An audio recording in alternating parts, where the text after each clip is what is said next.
Hey there and welcome to section 3. We're going to be further refining our adjustment layers in this section. We're going to show you how to make them even more powerful. Now, the best thing about adjustment layers, they're non-destructive and they create their own layer, their own adjustment layer. And this layer can be edited in a number of ways. For instance, you can change the visibility. If you want it only visible for part of your image, you can use a layer mask to make it visible here and not visible there. You can also use what's known as a clipping mask, which will make this adjustment layer only visible on a certain layer. So if you have someone cut out from the background and you want to make just that person brighter or darker, you can do that with adjustment layers clipped to that subject. You can use what's known as luminance blending or blend if with your adjustment layers, and this will allow you to make your adjustment layers only visible in either the highlights or the shadows. Let's say someone had like dark shadows on their face and you wanted to brighten those up. You can target those shadows using luminance blending and just brighten those shadows. We'll show you how to change your adjustment layers at any time and how to properly save your photos to keep those adjustment layers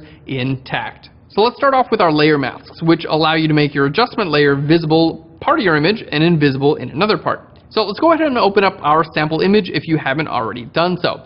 It's here in our sample images in chapter 1 and we're in intro to adjustment layers. Now this is a layered file.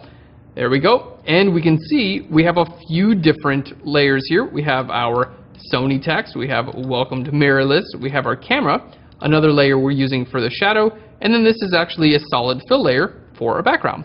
So let's go ahead and make another solid fill layer. I'm going to grab our adjustment layer icon right here, and go to solid color, and I'm just going to choose like a nice teal.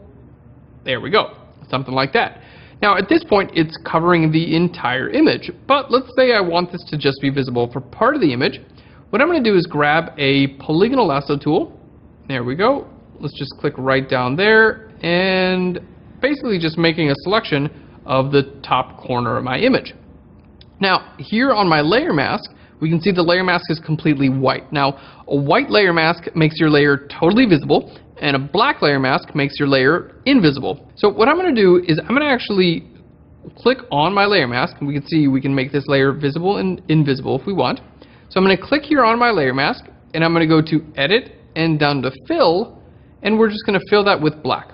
So let's hit OK there, and then I'll deselect by hitting Control or Command D. So you can see my layer mask looks like it's black on the top half and white on the bottom. And now if I make my layer visible and invisible, we can see that makes sense, right? Because this blue is invisible on the top and visible on the bottom. Now I can actually invert my layer mask. Just hit Control or Command I, and that inverts your layer mask, making this visible up here and not visible down there. So a really nice way you can use layer masks to just quickly define that area of your photo. Now, if I want to change this color at any time, just double click right here and I can continue to further refine my color. All right, let's hit OK and we're good to go. So that's basically the idea with our layer masks. Now, we'll show you one more example using layer masks. Let's say above our camera layer, okay, I want to create a curves adjustment. Let's just brighten this up. And right now it's affecting my entire image. Okay, it's going to affect everything that's underneath it. So you can see this curves adjustment layer will affect the camera, the shadow, and both of these layers that are on my background. Okay, it's not going to affect my text because my text is above the curves adjustment layer. So you can see as I make this brighter or darker, it's going to affect everything underneath it.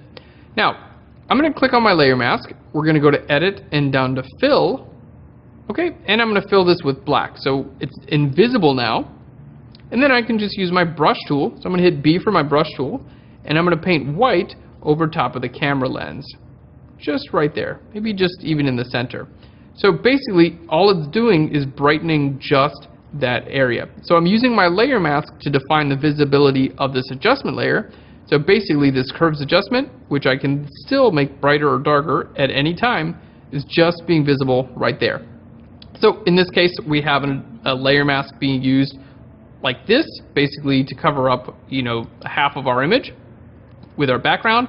And in this case, it's being used to just make this area brighter. So layer masks are one of the big things that make adjustment layers super powerful. Basically, they just allow you to make the effects in any part of your image that you define. So you can use these layer masks on individual adjustment layers. You can group multiple adjustment layers together and then use a layer mask on that group. And you can even copy layer masks from one adjustment layer to another. So layer masks are super easy to use, super common. We're going to be using them all throughout this tutorial. The next thing we're going to talk about are clipping masks. Now, it's just a big fancy word, but basically what this means is it allows you to make adjustments that are only going to be visible on a particular layer. In this case, we already have a couple things cut out from the backgrounds, right? Like I already have this camera that's cut out from its background. I could use my move tool and we can move it all around, okay? Now, remember earlier we created this curves adjustment layer, okay? And it was just visible where the camera lens is. But if I move the camera, that's not going to move this curves adjustment layer as well, right? So basically they're not stuck together, basically only when they're together. So if I want an adjustment layer to be linked to my camera, that's when we're going to use clipping masks. So let's go ahead and delete this curves adjustment layer, okay? And we're going to make another one. So let's grab our adjustment layer and go to curves. Now, here in your adjustment layer dialog, you're going to see a little icon, looks like a square with little down arrow. So if I click on that, we can see here in our layers, it bumps my layer over and we have a little down arrow. Now, that down arrow is telling me that whatever I do with this curves adjustment layer, it's only going to affect the layer that it's pointing to. Okay, it's only going to affect this camera.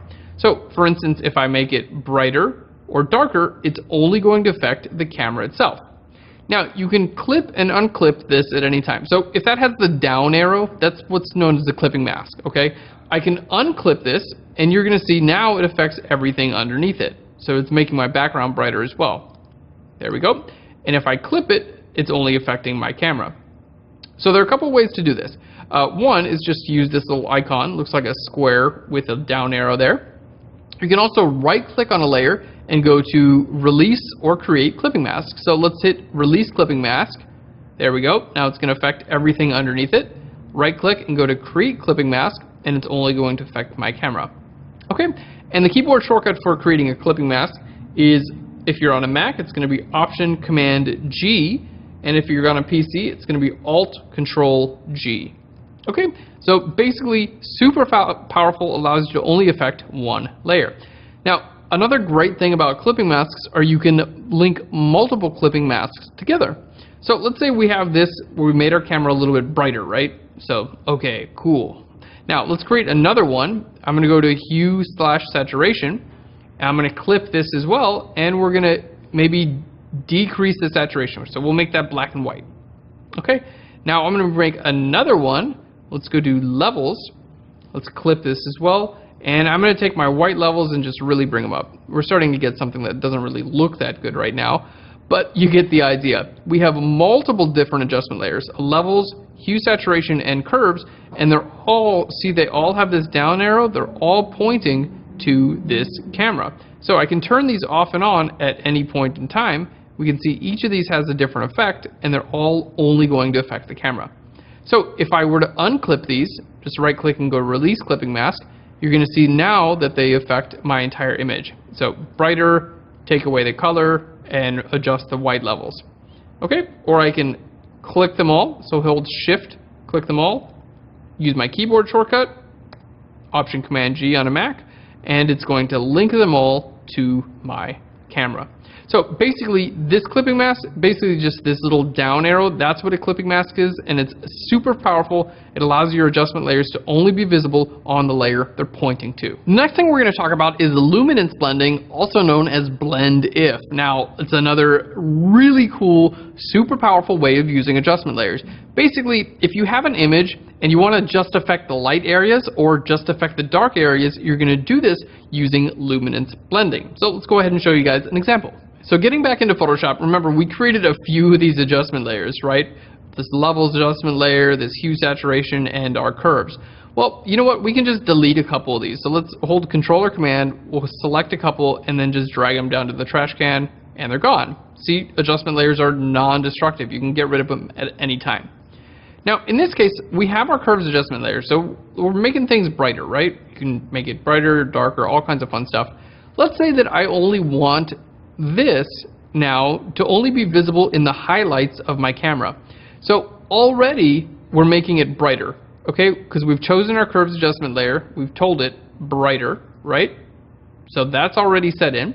Now we're using a clipping mask, which is having it only be visible where my camera is, which is cool. And now we take it one step further, and I want to tell this to only be visible in the highlights. So to do this, hit this FX button and go to your blending options, or you can just double click right here and get your blending options. Okay, so blending options right here, if you've got your blending options highlighted, here you're going to see blend if, and this is luminance blending, also known as blend if. And basically what we're going to do, we're going to hang out with this underlying layer slider real quick.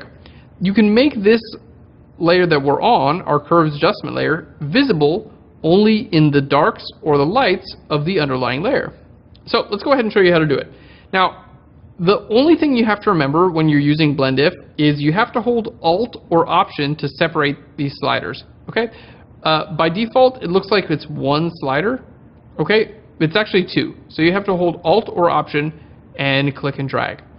So what I'm doing, basically, hold Alt or Option and go from the left side, is basically I'm telling this layer, this curves adjustment layer, to not be visible in the dark areas. So you've got our dark sliders here, to not be visible in the dark areas of the layer that it's clipped to. So basically you can see it's starting to disappear from just the dark areas and just start to show up in the highlights. Okay? You can do the opposite. If I hold Alt or Option and grab the right side, it's going to start to disappear from the highlights and just appear in the shadows.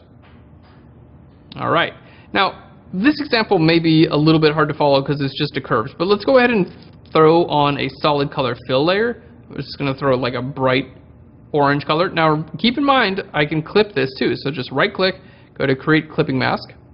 There we go. And let's double click here and we'll be able to see the same thing. So if I hold Alt or Option, okay, you can see this layer is starting to slowly disappear from the shadows. It's just going away. Alright, so if I bring that over there, and then I can bring this one over here, and then it's just really going to be gone from the shadows.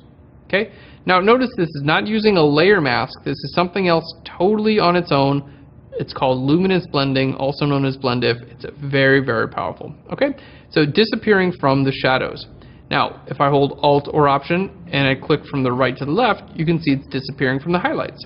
So the Sony logo becomes visible really quickly, and then the highlights start to become visible. All right. Now, there are a lot of different examples of when you want to use blend if. In this case, obviously, we're coloring a camera. But let's say someone had dark shadows on their face, and you want to brighten up those dark shadows. Well, you could use a curved adjustment layer to brighten up, right? And then use blend if to target just the shadow areas. So you'd be basically brightening up just the shadow areas, and you can leave the highlights alone. So let's see what all those things look like in practice. Let's just hit OK here. Now we've got this kind of like fun example here. I'm just going to delete that example. I want to brighten up the highlights of my camera. So let's double click here. Okay, we've got our image that's going to be brightened up. There we go. Looks good. Now let's double click right here just on this gray bar, or you can go to FX, and that's how you get to your blend if. And let's say don't be visible where the shadows are, so hold Alt or Option, okay, and bring that up. There we go. That's looking pretty good to me. And then I want this only to be visible in the lens. So that's when we're going to use a layer mask to define the visibility, basically not based on light and dark, because that's blend if, visibility based on actual pixels. So let's just make a elliptical marquee selection. There we go. I made my selection around the lens. We're going to click on our layer mask. Okay. I'm going to go to Edit, down to Fill. Let's go ahead and fill that with black. Okay, so you can see it's no longer visible on the lens. There we go. And that looks really good. So now we're using all of these things that we just talked about. We're using them together. So this curves adjustment layer is making things brighter, okay, because that's what we told it to do right here. We can go even brighter at any time if we want to. It's making things brighter. It's only visible where my camera is. Let's go ahead and right click and go to create a clipping mask. There we go. So we're making it brighter. We're using a clipping mask to only be visible on the camera, and I'm using a layer mask to only be visible outside of the lens. So you guys can see this is where the real power comes in.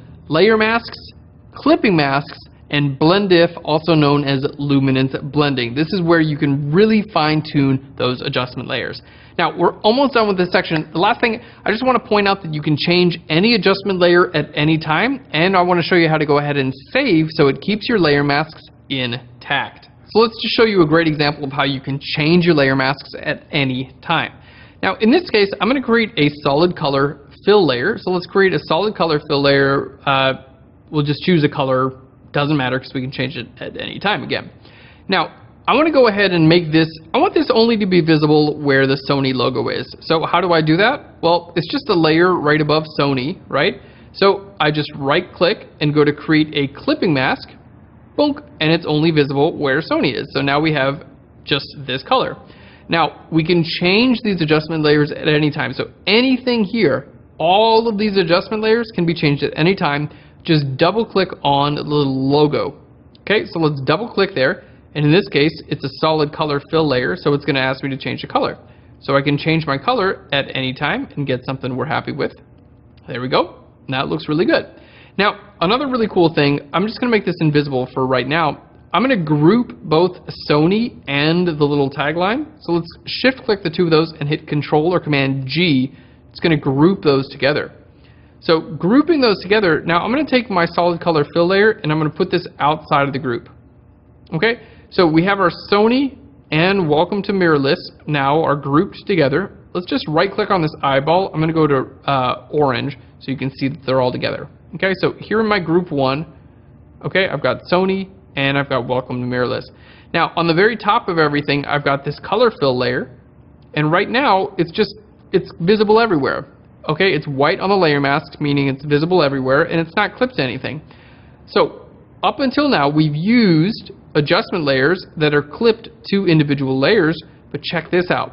You can also clip an adjustment layer to an entire group. So let's right click and go to create clipping mask, and it clips this to this entire group. So our group one that has both Sony and Welcome to Mirrorless now has this adjustment layer that's clipped to it. So if I want to double click there, I can change this color at any time, and it's just clipped to this entire group, so it's going to show up where that text is visible.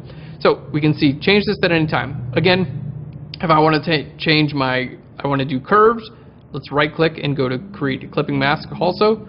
I can make this brighter or darker, and it's going to only be visible right there where this group is because these are clipped to that group.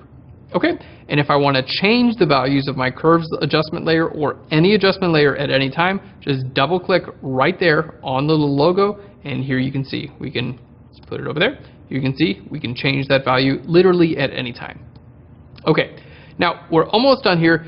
We've shown you guys how you can change these things at any time. The last thing that we really want to keep in mind is that it's super important how you save these files, because if you just save this out as a JPEG, it actually flattens everything together, and then you lose the ability to use your adjustment layers. Okay, so a JPEG is really great for the web, delivering your images to your clients, and that sort of thing, really great. But when it comes to creating your version of the file that you want to get back to and possibly edit again, you don't want to just save a JPEG. So save your JPEG for the web and for your clients, that's good, but save also an additional copy that's a layered file. So your layered files that you're going to be working in Photoshop are going to be PSD, also known as Photoshop Documents, or TIFFs, T-I-F. Those are your two layered files that you're going to use that are going to make sure that all your adjustment layers stay intact. So if you close this down, you can open it back up at any time. So let's go ahead and show you guys how to do it. So let's go ahead and save this out. I'm going to go to File and down to Save As. Now here we're going to see where it says Format.